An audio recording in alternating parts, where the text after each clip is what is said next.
Very warm welcome to this weekend edition of Asia Today. My name is Mike Embley. In this programme we'll look at popular culture from both India and Sri Lanka. In a moment I'll talk to the pop sensation Bhatia and Santosh about the music industry and their native Sri Lanka.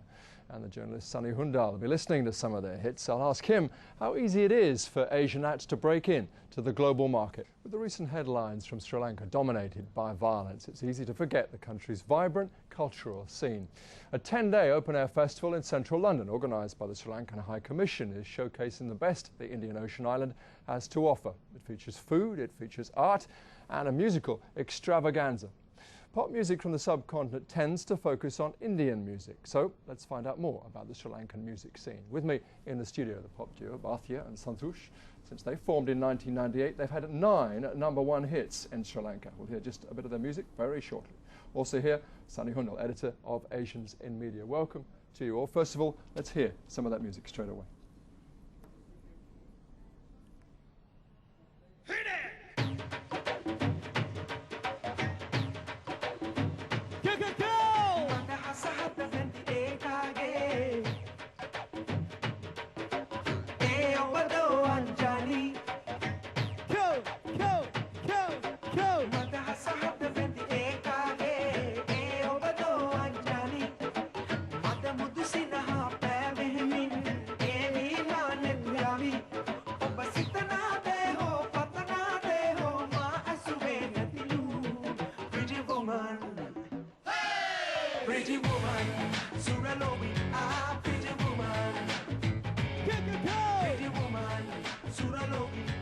Sunny will be with in just stay there, don't go anywhere.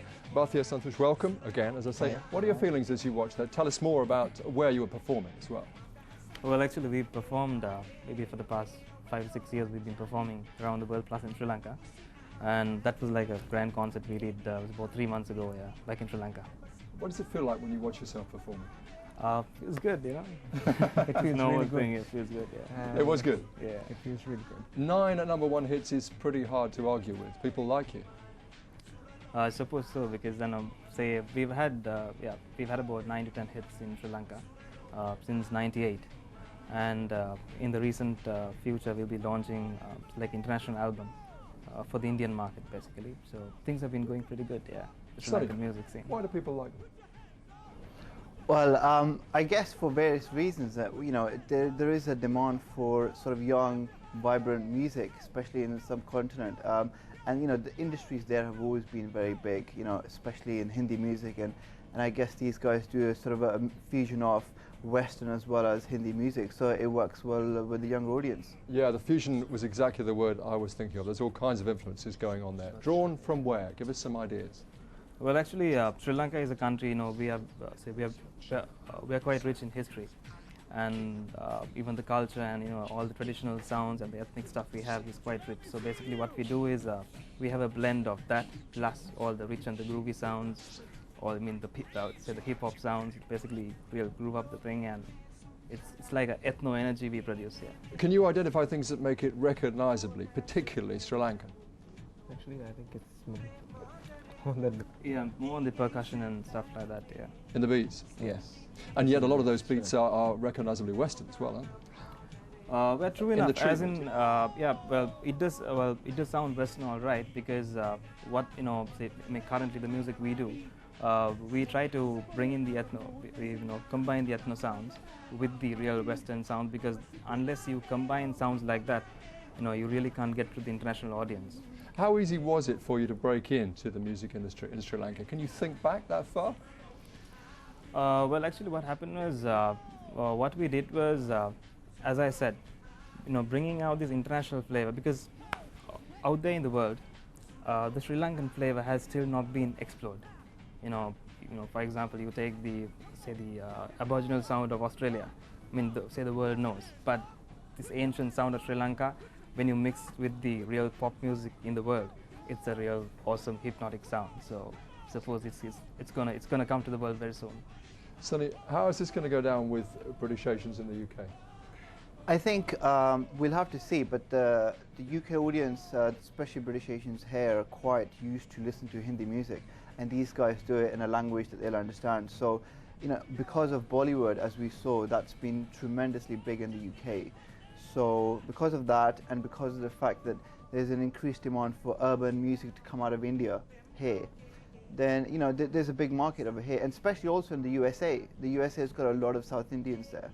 So and it's a sophisticated market, isn't it? I mean, people are pretty used to hearing their Hindi music mixed up, messed around with, quite deliberately. That's right. I mean, you know, there's been a lot of fusion in the UK, especially. We had, you know, fusions with reggae, with garage, with hip hop, R&B. These things happen all the time. So they're used to that sort of flavor, and they're used to people mixing up the sounds. And even increasingly out of India and Sri Lanka, there's been sounds which have come out of, you know, Sri Lankan hip hop artists and MCs and Indian, you know, rappers and stuff like that.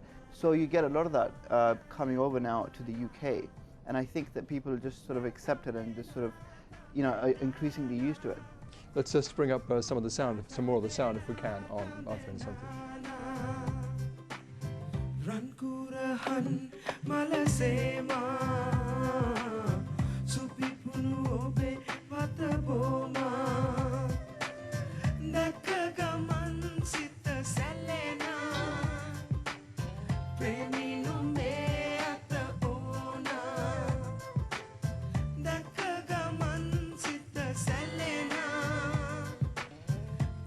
I have to wonder when I'm watching that whether you find it frustrating in many ways having to cope with what is surely an overwhelming dominance of the popular music churned out by Bollywood and by Southern India.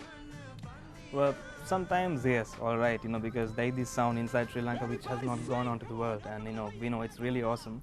But in say in the recent past, back in the past 4 to 5 years, we've been flying with Sri Lankan Airlines. You know, they've been taking us for about say 30 to 40 countries, and we've done, you know, about 60, 70 performances. Out there, we've realized, especially in the past 2 or 3 years, you know, this energy is really going to break out to the world very soon. So, because out there in Sri Lanka, actually, I'll tell you very frankly, Sri Lanka is a party land.